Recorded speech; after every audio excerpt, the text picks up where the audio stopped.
होते थे तमाम चीज़ें लगाते थे ठीक नहीं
मंत्री जी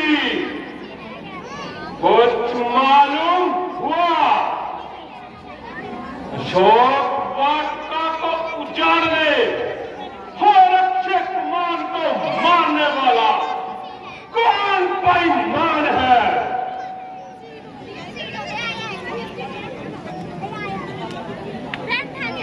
जी हाँ महाराज, मालूम हो गया।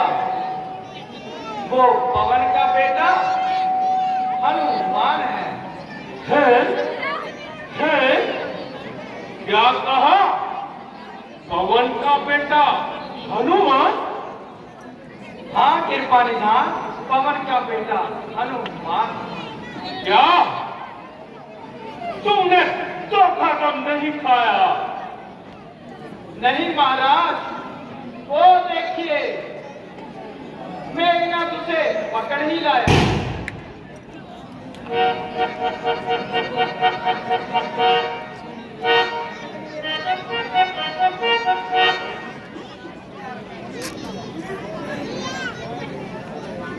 पिताजी, अक्षय कुमार का वध करने वाला उपस्थित है। जैसी आज्ञा हो इसको दंड दिया जाए। दंड देने से पहले अच्छा है इसके अपराध का कारण मालूम किया जाए। बताइए के मन में क्या समाई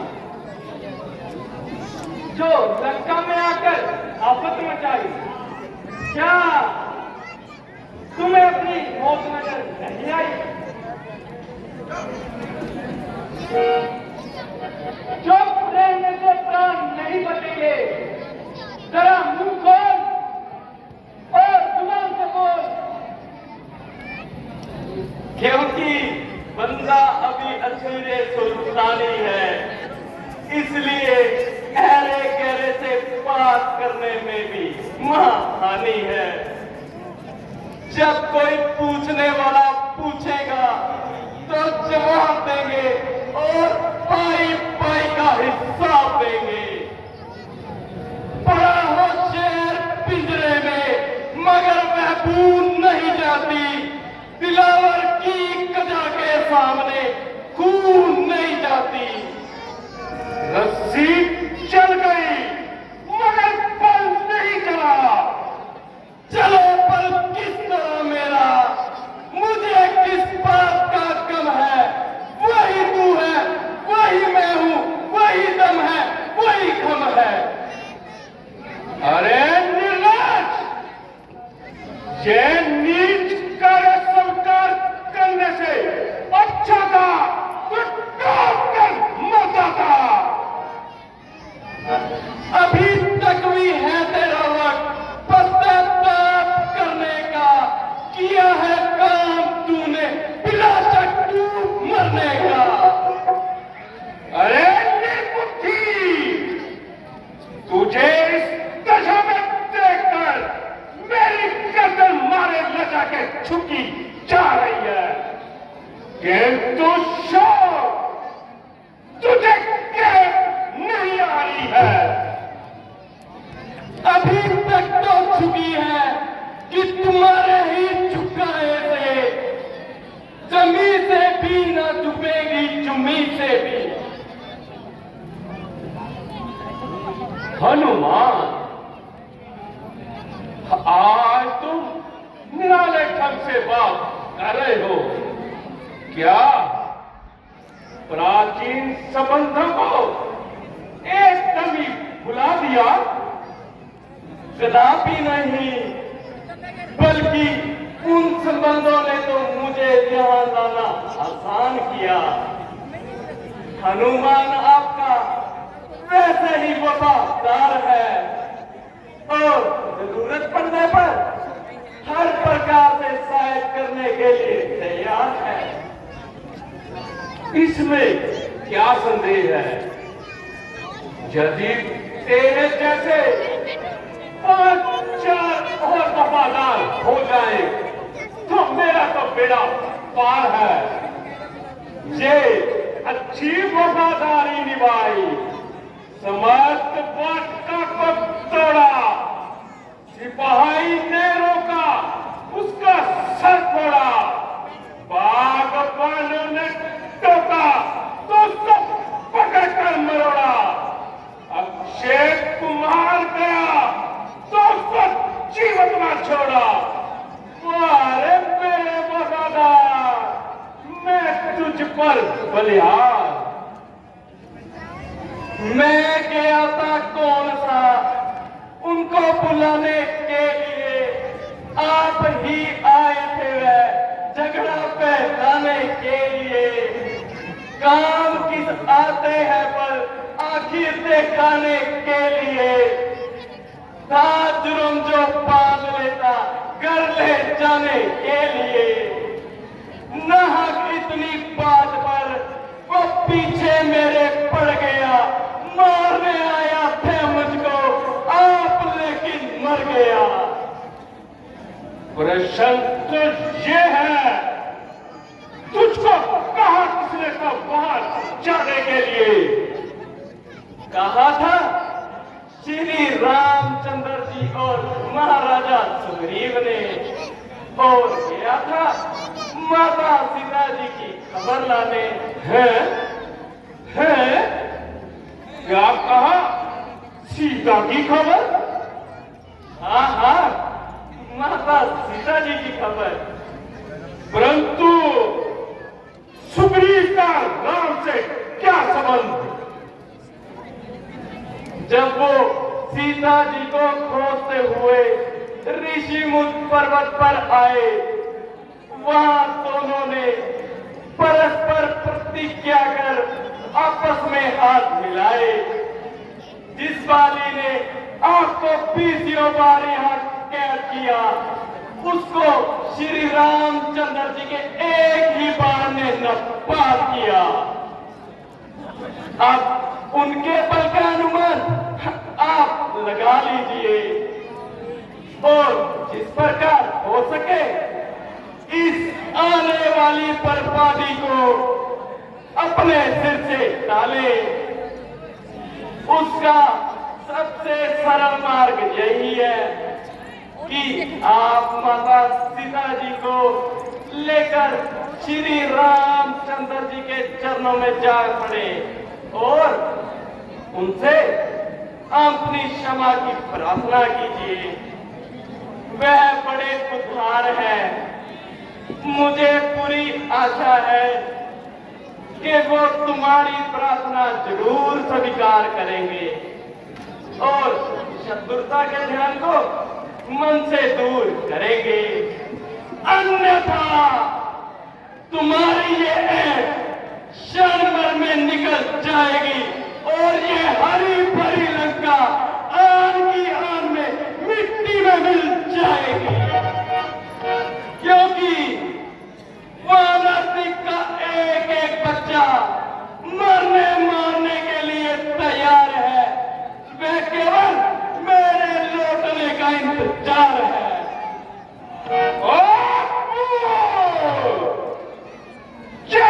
जुबान को संभाल और सोच समझकर मुंह से बात निकाल।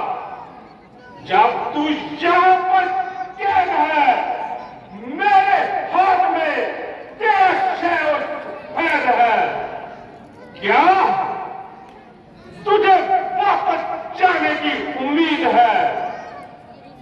सीता की आशा तो दरकिनार, अब तक तेरी ओर से भी हाथ धो चुके, और समझ ले तुझको आज ही रोक चुके।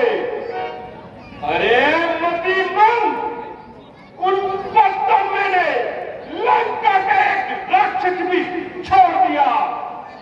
तेरे उन स्वामियों को भागने को जगह नहीं पाएगी। कहीं की ईट, कहीं का रोड़ा, वानपति में खुड़वा जोड़ा। 150 इधर से इकट्ठे किए, 150 उधर से, और चल दिए रावण से मुकाबला करने के लिए। मैं रावण हूँ, रावण। सच है, जब किसी मनुष्य की बुरी घड़ी आती है तो उसकी समझ भी अपने आप उल्टी हो जाती है। विनाश काले विपरीत बुद्धि, तथापि मैं हैरान हूं कि सारी लंका में कोई आदमी भी ऐसा नहीं जो तुझे इस नाशकारी मार्ग से हटाए और किसी प्रकार इस झगड़ा को निपटाए। किंतु अब मालूम हुआ यह तो बसते ही राक्षस है।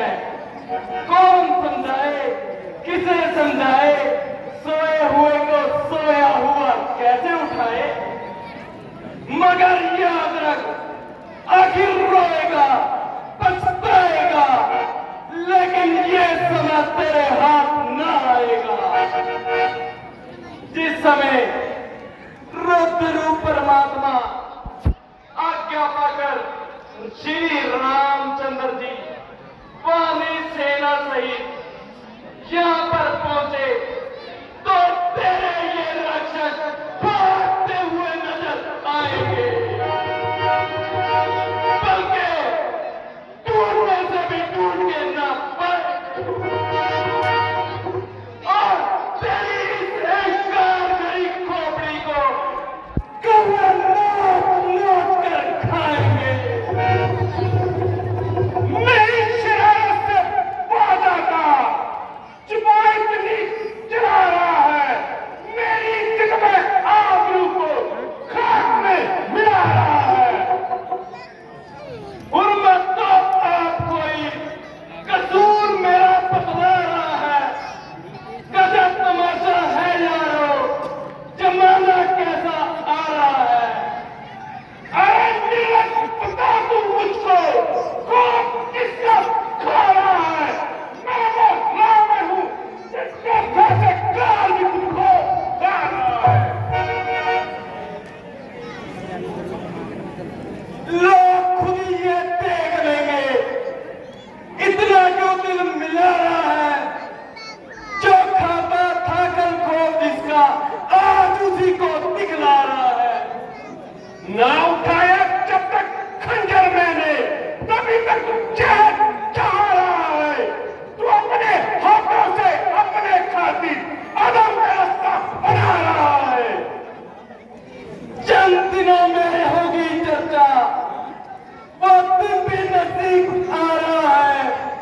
कहेगी दुनिया ये देखो, जनाजा रावण का जा रहा है।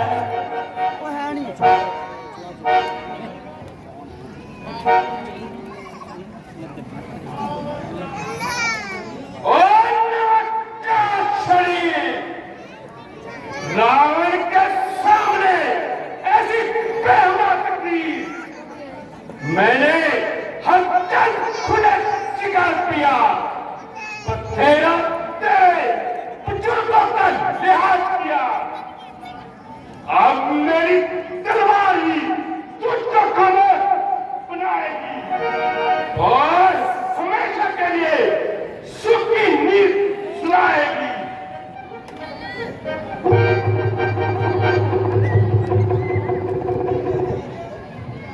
भाई साहब, जरा तहम्मुल कीजिए। ये काम आपकी शान और राजनीति के सरासर खिलाफ है। भला दूध का वध करना कहां का इंसाफ है? ऐसा करने से सदैव के लिए समस्त राज्यों से आपका संबंध टूट जाएगा और भविष्य के लिए कोई भी दूत आपकी सभा में ना आएगा।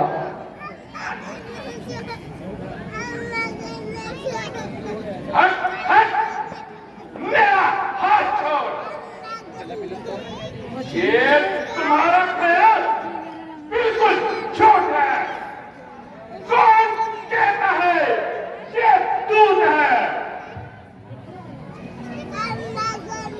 जब ये अपने स्वामी का संदेश लेकर आया है तो भला इसके दूत होने में क्या शक है?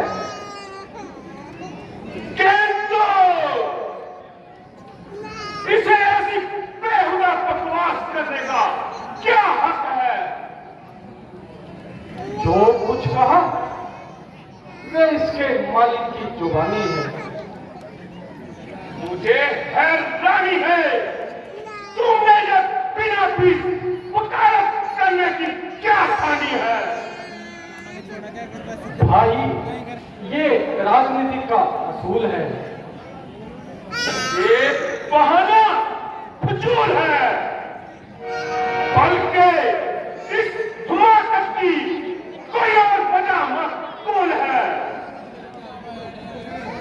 भाई, ये आपकी भूल है। मेरी प्रार्थना करने का केवल यही अभिप्राय है कि दूध का वध करना राजनीति और धर्मशास्त्र के सर्वदा प्रतिकूल है। अभिक्षा तुम्हारी बातों से मुझे बगावत की बू आ रही है। इसी समय मेरे राज्य के सीमा से बाहर निकल जाओ।